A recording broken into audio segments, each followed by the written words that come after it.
ওগো শুনছো, ঘরে তো কিছুই নেই, ছানাদের কি খেতে দেবো বলো তো।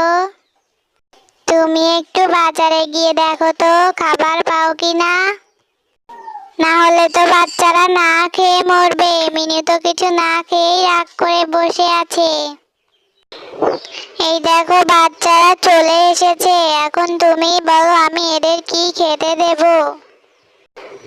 বাচ্চারা তোমরা কান্না করো না, তোমার বাবা তোমাদের জন্য খাবার আনতে গেছে। তোমার বাবা ঠিকই খাবার নিয়ে চলে আসবে, একটু অপেক্ষা করো। বোঝোই তো, অভাবের সংসার, ঠিক মতো খেতেও পাই না। যাও তো দেখি, এবার তোমরা পড়তে বসো গে। তোমার বাবা খাবার আনার পরেই আমি তোমাকে ডাক দিব খেতে। যাও গিয়ে পড়তে বসো।